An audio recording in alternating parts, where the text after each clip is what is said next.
আগামীকালের মধ্যে সব দলের কাছে জুলাই সনদের খসড়া পাঠানো হবে জানালেন আলী রিয়াদ। যুক্তরাষ্ট্র থেকে 25টি উড়োজাহাজ কিনবে সরকার বললেন বাণিজ্য সচিব।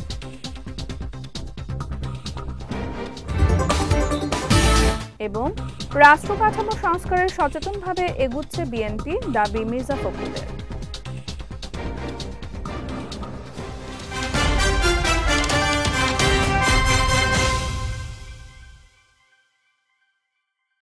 আসসালামু আলাইকুম। পুষ্টিজা নিবেদিত বিজয় রাতের সংবাদে আমন্ত্রণ জানাচ্ছি আমি সাদিয়া রেজওয়ানা তন্নি। শুনছিলেন শিরোনাম, এবারে বিস্তারিত।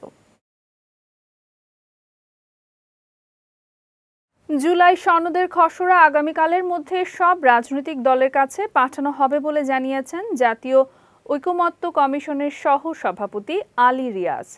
আজ রাজধানীর ফরেন সার্ভিস একাডেমিতে রাজনৈতিক দলগুলোর সঙ্গে ঐকমত্য কমিশনের বৈঠকে তিনি একথা জানান।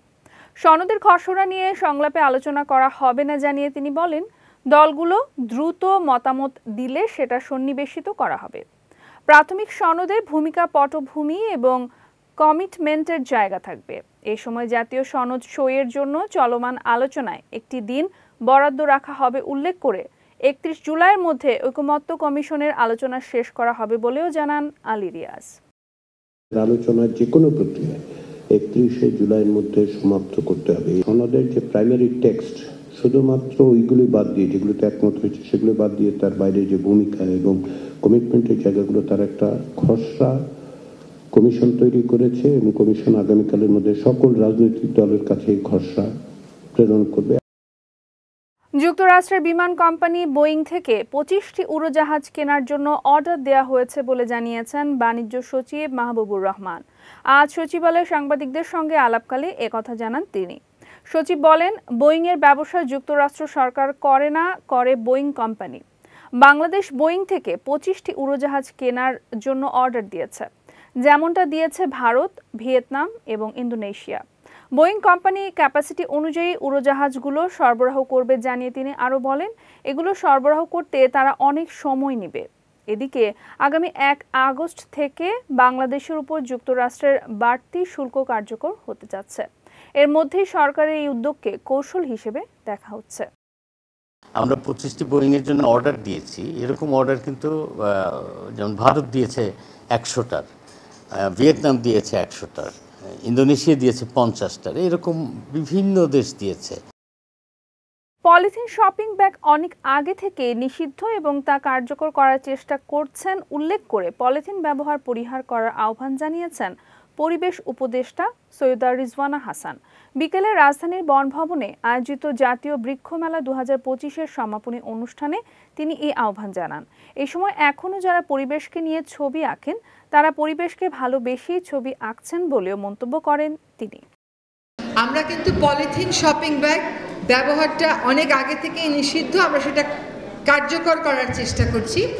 আপনাদের কাছে একটা স্বনির্বন্ধ অনুরোধ থাকবে, আপনারা নিজেরাও আর পলিথিন শপিং ব্যাগ ব্যবহার করবেন না এবং এর পরের বারের বৃক্ষ মেলায় বা আপনাদের নার্সারিতে পলিথিন শপিং ব্যাগে যদি আপনারা চারাটা দেন তাহলে পরিবেশের সাথে এটা সাংঘর্ষিক হয়ে যাচ্ছে। তো এইটা আমাদেরকে অবশ্যই পরিহার করতে হবে। বিএনপি রাষ্ট্র কাঠামো পরিবর্তনের প্রয়োজনীয়তা উপলব্ধি করে সচেতনতার সঙ্গে এগুচ্ছে বলে জানিয়েছেন দলটির মহাসচিব মির্জা ফখরুল ইসলাম আলমগীর। সকালে রাজধানীর ব্র্যাক সেন্টারে আয়োজিত এক সেমিনারে তিনি এই কথা জানান। এ সময় জনগণের দাবি ও রাষ্ট্র ব্যবস্থার কাঠামোগত পরিবর্তনের বিষয়টি এখন আর অবজ্ঞার জায়গা নেই বলেও মন্তব্য করেন মির্জা ফখরুল। শাহান সাব্বিরের রিপোর্ট, ছবি তুলেছেন রাইসুল রিফাত। রোববার সকালে রাজধানীর মহাখালীর ব্র্যাক সেন্টারে পদ্মা ব্যারেজ ও দ্বিতীয় পদ্মা সেতু বাস্তবায়ন প্রয়োজনীয়তা শীর্ষক সেমিনারে প্রধান অতিথি হিসেবে যোগ দেন বিএনপি মহাসচিব মির্জা ফখরুল ইসলাম আলমগীর। এ সময় বিএনপি জনগণের প্রয়োজনীয়তা নিয়ে সচেতন উল্লেখ করে বিএনপি রাষ্ট্র কাঠামোর পরিবর্তনের প্রয়োজনীয়তায় সচেতনতার সঙ্গে এগোচ্ছে বলে জানান তিনি। আমরা রাজনৈতিক দল হিসেবে আমরা অত্যন্ত সচেতন যে জনগণের যেটা প্রয়োজন এবং কালের যুগের সঙ্গে সঙ্গে যে পরিবর্তনগুলো আনা দরকার, রাষ্ট্র কাঠামোর যে পরিবর্তন আনা দরকার, সে ব্যাপারে আমরা অত্যন্ত সচেতনভাবে আমরা সামনের দিকে এগোচ্ছি। সংস্কারের বিষয়ে বিএনপি আগেই উপলব্ধি করেছে জানিয়ে ফখরুল বলেন, সংস্কারের বিষয়ে বিএনপির ভারপ্রাপ্ত চেয়ারম্যান তারেক রহমান ৩১ দফা দিয়েছেন, যেখানে রাজনৈতিক সংস্কার, প্রশাসনিক কাঠামো এবং সামাজিক ন্যায়ের প্রশ্নে দিক নির্দেশনা তুলে ধরা হয়েছে। অনেকে আজকাল অনেক কথা বলছেন, সংস্কার হচ্ছে, সংস্কার তো আমরা অনেক আগে উপলব্ধি করেছি। আমরা 2016 সালে আমরা প্রথম ভিশন 2030 দিয়েছি, যেখানে আমাদের সমস্ত পরিবর্তনের কথা, সংস্কারের কথা আমরা বিএনপির পক্ষ থেকে বলেছি, বেগম জিয়া বলেছেন। আমরা 22 সালে আমাদের নেতা তারেক রহমান সাহেব 31 দফা দিয়েছেন, যে 31 দফাই আর কি কিন্তু সমস্ত সংস্কারগুলো যে কমিটিগুলো হয়েছে সেই বিষয়গুলো নিয়ে আলোচনা চলছে। সেমিনারে পদ্মা ব্যারেজ এবং দ্বিতীয় পদ্মা সেতুর প্রয়োজনীয়তা রয়েছে বলেও মন্তব্য করেন মির্জা ফখরুল। দ্বিতীয় সেতুর কথা কমিট করেছেন শায়ন সাব্বির, বিজয় টিভি, ঢাকা। আমরা রাজনৈতিক দল হিসেবে আমরা এবারে পুষ্টি চিনিগুড়া চাল নিবেদিত জেলা সংবাদ।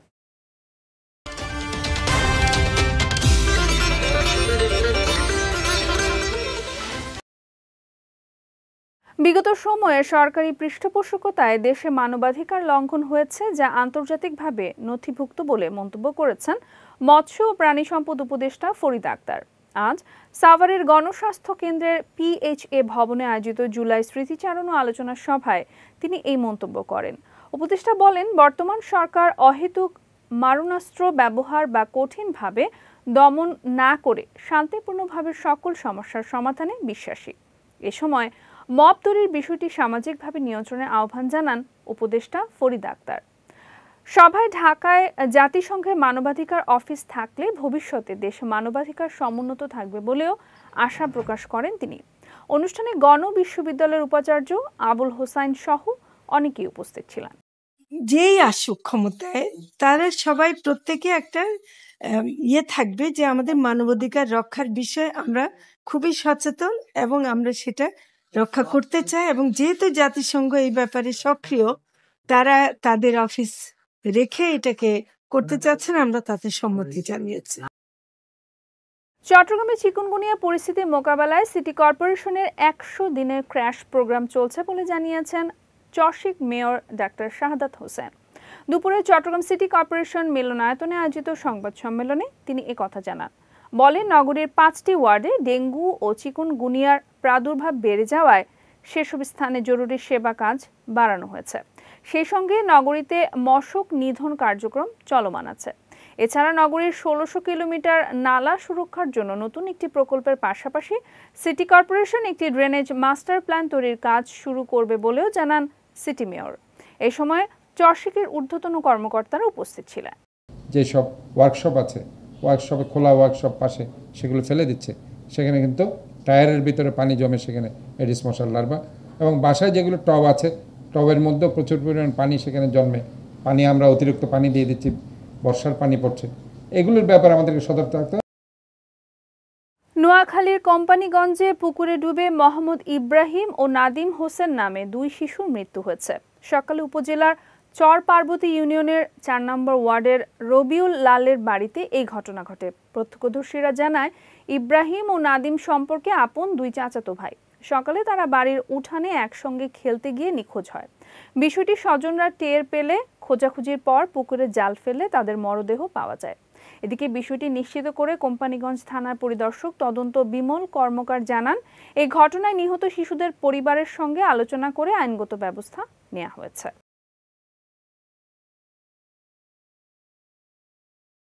সৌদির বিখ্যাত আজওয়া, মরিয়ম, মাবরুম সহ বিভিন্ন প্রজাতির খেজুরের ব্যাপক চাহিদা রয়েছে বাংলাদেশে।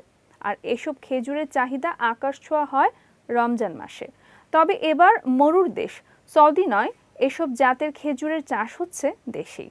শুনতে অবাক লাগলেও পটুয়াখালীর কলাপাড়ার লবণাক্ত মাটিতে এসব খেজুর চাষ করে তাক লাগিয়ে দিয়েছেন স্থানীয় এক যুবক। পটুয়াখালীর কলাপাড়া প্রতিনিধি নাহিদ পারভেজের পাঠানো তথ্য ও চিত্রের বিস্তারিত সঞ্জিদা আজিজের ডেস্ক রিপোর্টে। পটুয়াখালীর কলাপাড়া পৌর শহরের মোহাম্মদ মোজাহিদুল ইসলাম রুবেল। উচ্চশিক্ষিত এই যুবক পেশায় ছিলেন একজন ইঞ্জিনিয়ার। মধ্যপ্রাচ্যের প্রবাস জীবনে তিনি স্বপ্ন বুনেন দেশের মাটিতে গড়ে তুলবেন মরুর দেশের আজওয়া, মরিয়ম, মাবরুম সহ বিভিন্ন প্রজাতির খেজুর বাগান। 2018 সালে কৃষি বান্ধব স্বপ্নবাজ এই যুবক বিদেশে বসেই তার বড় ভাইয়ের মাধ্যমে পৌর শহরের উপকণ্ঠে বাদুরতলী এলাকায় 27 শতক জমি কেনেন। সেখানে রোপণ করেন আরবের বিভিন্ন খেজুরের বীজ। বর্তমানে বাগানের 110টি গাছের মধ্যে 26টি গাছেই থোকায় থোকায় ঝুলে আছে সৌদির আজওয়া, মরিয়ম, মাবরুম ও সুগাই সহ বিভিন্ন জাতের খেজুর। এসব খেজুর স্থানীয় বাজার সহ অনলাইনের মাধ্যমে দেশের বিভিন্ন স্থানে বিক্রি হচ্ছে। এছাড়া এই বাগান থেকেই বিক্রি হচ্ছে দ্রুত ফলনশীল চারা। এতে করে কর্মসংস্থান হয়েছে স্থানীয়দের। প্রায় 60 কেজির উপরে ফল আসছে। এটা থেকে বেশ কিছু অফশোর চারা আমরা বিক্রি করেছি। এখনো 2টা অফশোর চারা পাশে আছে। আলহামদুলিল্লাহ এরকম আমাদের বাগানে 22টি গাছ আছে যেগুলোতে ফল এসেছে এবছর। আরো সময়ের সাথে সাথে সব গাছ থেকে অফশোর চারা অপসারণ করার পরে আরো ফলের পরিমাণ বাড়বে দিন দিন। খুব সুন্দর খাজুর হয়েছে, খেতেও খুব সুস্বাদ এবং ভালো, এবং বাচ্চাদের জন্য নিয়ে যাচ্ছি। বাগানে অনেক ভালো হয়েছে, খেতেও অনেক সুস্বাদু। বাগানটা ঘুরে ঘুরে দেখলো ভালো লাগলে। ছোট ভাই মোজাহিদুল ইসলাম রুবেলের উৎসাহেই সমর্থন দিয়ে সফলতা অর্জন করেছেন বলে জানান এই উদ্যোক্তার বড় ভাই। আর এই উদ্যোক্তার অনুপ্রেরণায় আনন্দিত এলাকাবাসী। আমাদের দেশের যত বেকার শিক্ষিত ছেলেরা আছে, ওরা কোনো চাকরির পিছে না ছুটে বা হতাশায় না ভুগে, প্রত্যেকে যদি নির্দিষ্ট একটা কাজকে ভালোবেসে সে কাজের পিছনে লেগে থাকে, আমি মনে করি সফলতা আসবে ইনশাআল্লাহ। এদিকে এই বাগানের উৎপাদিত খেজুর কিছুটা হলেও দেশের খেজুর আমদানি নির্ভরতা কমাবে বলে মনে করছে কৃষি বিভাগ। এটি এখানে সফলভাবে চাষ হয়েছে এবং চমৎকার খেজুর হচ্ছে। আমরা কৃষি বিভাগ এটার সাথে সবসময় রয়েছি। আমরা তাদেরকে যত ধরনের পরামর্শ আছে এই খেজুরকে আরো সম্প্রসারণ করার জন্য এবং সুন্দরভাবে উৎপাদন করার জন্য আমরা সেই পরামর্শ দিয়ে যাচ্ছি। আগামী কয়েক বছর পরে এই বাগান থেকে খেজুর রপ্তানির পরিমাণ আরো বাড়বে, এমনটাই প্রত্যাশা করছেন সংশ্লিষ্টরা। বিজয় টিভি নিউজ ডেস্ক। যাচ্ছি পুষ্টি ড্রিঙ্কিং ওয়াটার নিবেদিত খেলার সংবাদে।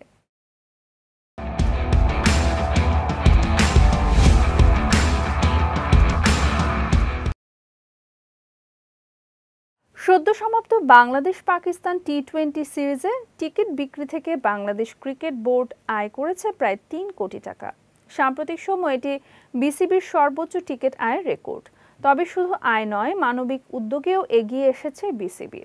সিরিজের শেষ ম্যাচের টিকিট বিক্রি থেকে প্রাপ্ত সম্পূর্ণ অর্থ দেয়া হবে জুলাই ফাউন্ডেশন ও মাইলস্টোন স্কুল যুদ্ধ বিমান বিধ্বস্তের ঘটনায় আহতদের চিকিৎসা সহায়তায়। জাতীয় ক্রীড়া পরিষদে অংশ এবং টিকিট ছাপানোর খরচ বাদ দিয়ে লভ্যাংশ দান করা হবে বলে জানিয়েছে বোর্ড। এদিকে লম্বা সময় পর এমন সফল সিরিজ উপহার দেয়ায় খুশি বিসিবি ও ক্রিকেট প্রেমীরা। মাঠের পারফরম্যান্স, দর্শকদের উচ্ছ্বাস এবং মানবিক দায়িত্ব পালন সব মিলিয়ে এই সিরিজ ছিল এক কথায় অনন্য। অবশেষে আর্সেনালে পাড়ি জমালেন সুইডিশ তারকা ফুটবলার ভিক্টর ইয়োকেরেস। গতকাল নিজেদের ওয়েবসাইটে তাকে দলে ফেরানোর বিষয়টি নিশ্চিত করেছে প্রিমিয়ার লিগের ক্লাবটি। 2024-25 মৌসুমে স্পোর্টিং লিসবনের হয়ে 52 ম্যাচে 54 গোল করেছে ভিক্টর ইয়োকেরেস। এই বিষয়ে ট্রান্সফার মার্কেট জানিয়েছে ইয়োকেরেসের সঙ্গে 2030 সালে জুন পর্যন্ত চুক্তি করেছে আর্সেনাল। 5 বছরের জন্য এই স্ট্রাইকারকে পর্তুগিজ ক্লাব স্পোর্টিংয়ের কাছ থেকে ছাড়িয়ে নিতে গানারদের দিতে হচ্ছে 7 কোটি 35 লাখ ইউরো, যা বাংলাদেশি মুদ্রায় 1053 কোটি 84 লাখ টাকা। এর মধ্যে চূড়ান্ত চুক্তিতে প্রাথমিক ফি হিসেবে দিতে হবে 6 কোটি 35 লাখ ইউরো। বাকি 1 কোটি ইউরো পারফরম্যান্সের উপর ভিত্তি করে বোনাস হিসেবে দেয়া হবে। পুষ্টি চা নিবেদিত বিজয় রাতের সংবাদ শেষ করার আগে শিরোনামগুলো দেখে নিচ্ছে আরো একবার।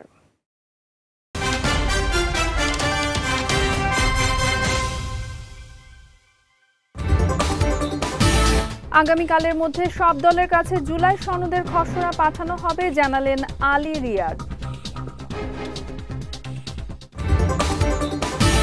যুক্তরাষ্ট্র থেকে 25টি উড়োজাহাজ কিনবে সরকার, বললেন বাণিজ্য সচিব।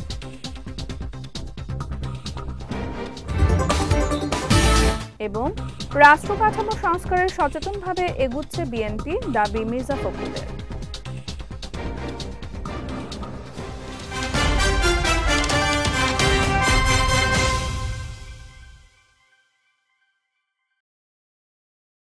বিজয় রাতের সংবাদ শেষে আজকের মতো আমি সাদিয়া রেজওয়ানা তন্নি আপনাদের কাছ থেকে বিদায় নিচ্ছি। আগামীকাল একই সময়ে নতুন সব খবর দেখতে চোখ রাখুন বিজয় টিভিতে। এছাড়াও আজকের বিজয় রাতের সংবাদের ভিডিও দেখতে পারেন আমাদের ইউটিউব এবং ফেসবুক পেজে। আমাদের ইউটিউব হলো youtube.com/bijaytvofficial এবং আমাদের ফেসবুক পেজ হলো facebook.com/bijaytvlimited। এতক্ষণ সঙ্গে থাকার জন্য ধন্যবাদ সবাইকে।